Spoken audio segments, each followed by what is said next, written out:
चलिए अब हम लोग देख रहे हैं, सुनिए, यूरोप के प्रमुख समाजवादी जिसका नाम है कार्ल मार्क्स, कहा जाता है कि कार्ल मार्क्स कहा जाता है कि यूरोप के समाजवादी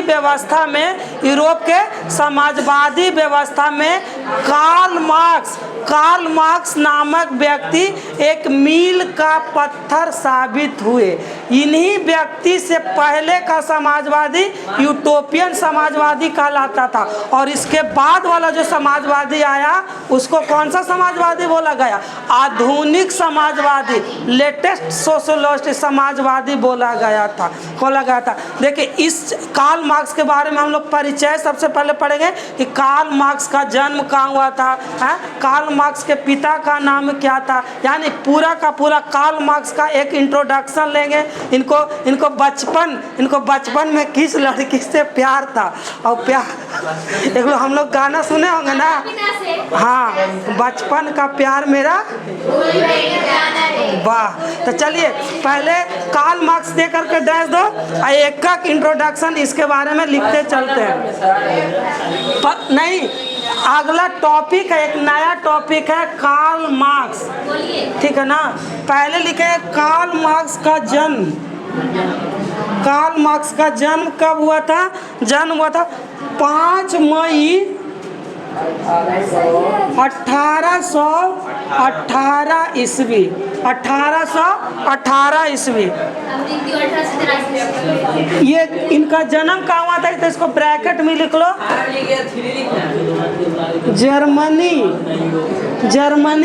जर्मनी का एक प्रांत था, तुम लोग हम बोलेंगे तो याद आ जाएगा, राइन राज्य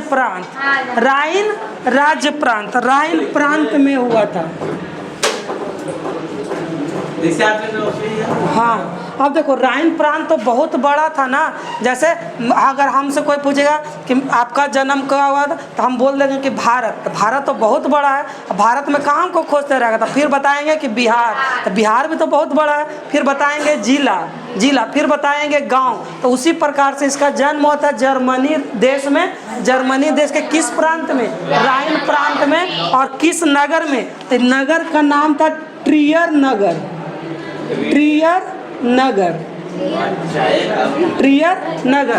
इनके पिता का नाम था हेनरिक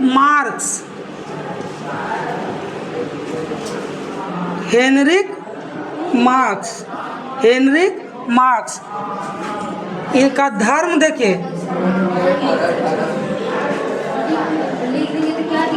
देखिए, ये जिनका धर्म जो था, प्रारंभ में ये यहूदी धर्म के थे, परंतु बाद में इन्होंने अपना धर्म कन्वर्ट करके ईसाई में कर लिया। धर्म परिवर्तित करके ईसाई बन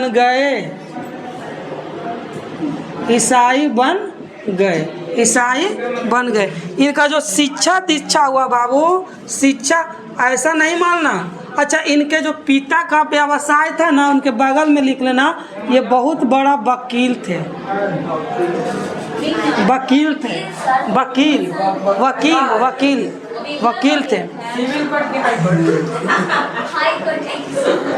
चलिए देखिए, अब जब इनका ऐसा मत सोचना कि केवल किसान, ये मजदूर का कुछ नहीं जीवन में किए तो मजदूर का नेता बन गया, ऐसा नहीं। ये बहुत पढ़े लिखे थे। इनका एक तो देखो, तो इनका पिता खुद वकील है, तो बेटा कैसन होगा, पढ़ा लिखा होगा या नहीं? ये भी खुद बहुत पढ़े लिखे थे। जानती है ये कहाँ से शिक्षा लिए थे? तब जर्मनी का एक बोन विश्वविद्यालय। शिक्षा कहाँ से? बोन विश्वविद्यालय।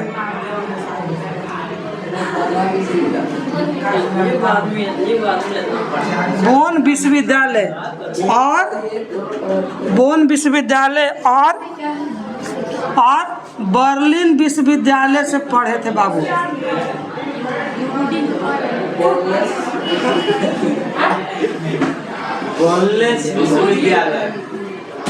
नहीं, बोन और बर्लिन, बोन और बर्लिन विश्वविद्यालय से पढ़े थे, बोन और बर्लिन विश्वविद्यालय से पढ़े थे। देखो जब ये बचपन के थे तब जानती है इनके बचपन में एक लड़की से प्रेम हो गया था, लड़की से प्रेम कहते हैं ना, बचपन का प्यार था, बचपन का प्यार जानते हैं।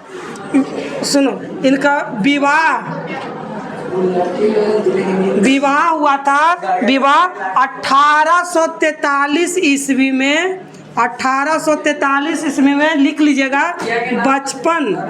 बचपन के मित्र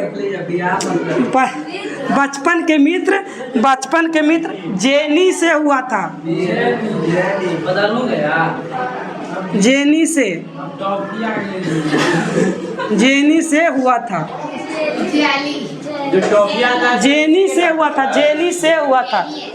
हुआ था, देखो कहते हैं ना, इनका मन विवाह में नहीं लगा, हम लोग भी क्या कहते हैं, एक कहावत तुम लोग सुना होगा कि चलो लिखो, एक ही इनका विवाह ना एक ही साल टिक पाया, इनका विवाह एक ही साल टिक पाया। 1844 ईस्वी में इन्होंने ना अपना घर द्वार छोड़ दिया। इनका विवाह किनसे हुआ था? इन्हीं के बचपन के मित्र जेनी से होता, परंतु 1844 में ये जेनी को छोड़ करके घर से निकल गए। 1844 में घर से निकल गए। जेनी को निकलते हुए जेनी को बोले कि देखिए, हम आपसे विवाह किए थे, परंतु विवाह में मन मुझे नहीं लग रहा, हम किसानों के लिए, मजदूरों के लिए कुछ करना चाहते हैं। तो इसका पत्नी जेनी बोली कि तुम मेरे लिए तो कुछ किया नहीं, या किसानों के लिए करने चला। बेचारी का विवाह क्या हुआ, एक साल में ही टूट गया। कहते हैं ना कि खुदा किसी को किसी पर फिदा ना करे, सुनी होगी कि खुदा किसी को किसी पर फिदा ना करे, फिदा करे तो कयामत तक उसे जुदा ना करे। ये माना कि कोई मरता नहीं जुदाई में, पर जी भी कहाँ पाता है तन्हाई में। इनका विवाह क्या हुआ, मात्र एक ही साल में विवाह क्या हुआ, टूट गया।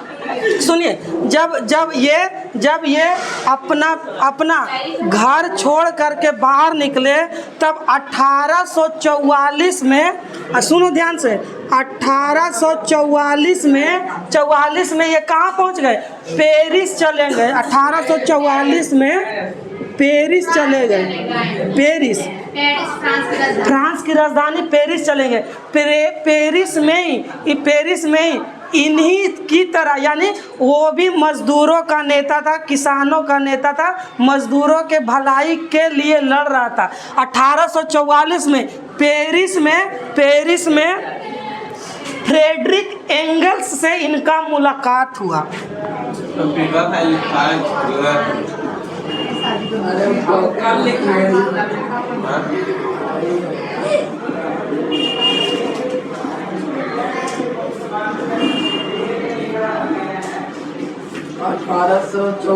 1844 में फ्रेडरिक एंगल्स से क्या हुआ, मुलाकात हुआ। देखो, कार्ल मार्क्स भी मजदूरों का नेता थे, ठीक उसी तरह से फ्रेडरिक एंगल्स भी मजदूरों का नेता था। बोले कार्ल मार्क्स फ्रेडरिक एंगल्स से बोला कि हम दोनों मिलकर मजदूरों की स्थितियों को सुधारने के लिए क्या करेंगे, काम करेंगे। तो फ्रेडरिक एंगल्स बोला कि भाई काम तो करेंगे लेकिन मुंह से हम कितना बोल पाएंगे, कितना बोल पाएंगे, इसीलिए क्या करो ना कि कोई लेख लिखो, पत्र निकालो और किसानों को उसमें बांट दो। किसान पढ़ेंगे, हमारी बातों को समझेंगे और मालिकों का विरोध करेंगे। मालिकों का क्या करेंगे? विरोध करेंगे। इसी उद्देश्य से 1848 ईस्वी में कार्ल मार्क्स और फ्रेडरिक एंगल्स दोनों मिल करके साम्यवादी घोषणा पत्र निकालता है। तो इसके आगे लिखिए कि 1848 ईस्वी में कार्ल मार्क्स और, लिखते जाइए, कार्ल मार्क्स और फ्रेडरिक एंगल्स,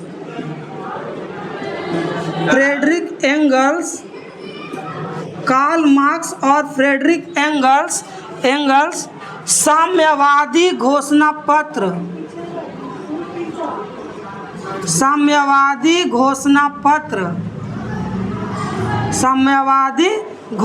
पत्र का पत्र प्रकाशित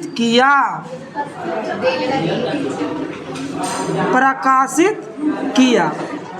देखिए ये जो साम्यवादी घोषणा पत्र था बाबू, साम्यवादी घोषणा पत्र वो क्या था?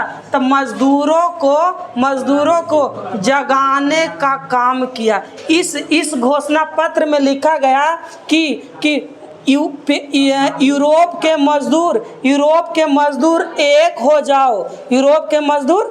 जाओ, तुम्हारे अधिकारों को कंपनी के मालिकों के द्वारा कुचला जा रहा है। तुम्हें वेतन कम दिया जा रहा है तथा तुम्हें काम के घंटे बढ़ा दिए जा रहे हैं। इसी जब 1848 में साम्यवादी घोषणा पत्र निकाला गया और किसान मजदूर में बांटा गया तो पेरिस में, यूरोप में क्रांतिकारी परिवर्तन आया। जो जनता जो किसान थी, मजदूर थे, वो जाग गई। अब इसी 1867 ईस्वी में, याद रखना, 1867 ईस्वी में कार्ल मार्क्स के द्वारा एक पुस्तक लिखा गया जिसका नाम था दास कैपिटल।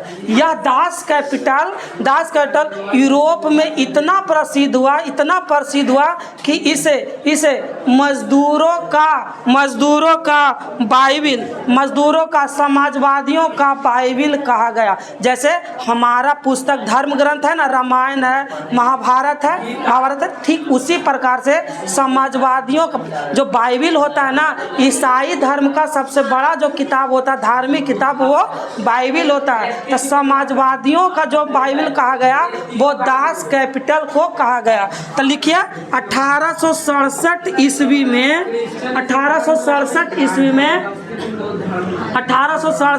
में कार्ल मार्क्स के द्वारा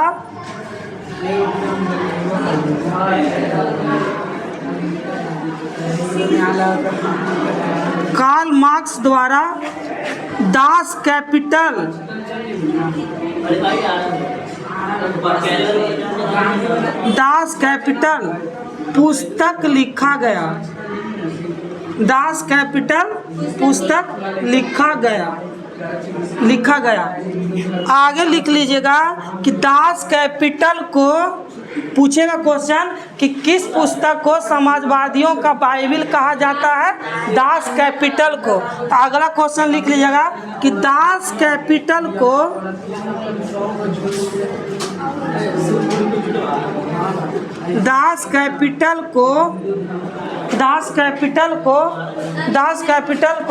समाजवादियों का बाइबिल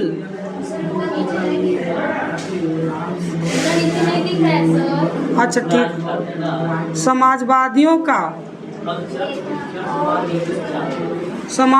का बाइबिल कहा गया। समाजवादियों का बाइबिल कहा गया। आज हमने इस प्रकार से कार्ल मार्क्स के पूरा परिचय पढ़ लिया। जब अगले क्लास में मिलेंगे तो बताएंगे कि कार्ल मार्क्स ने समाजवादियों का कौन कौन सा सिद्धांत दिया, उन्होंने इतिहास को कितने श्रेणी में बांटा। चलिए आज के लिए आप लोगों का थैंक यू, धन्यवाद।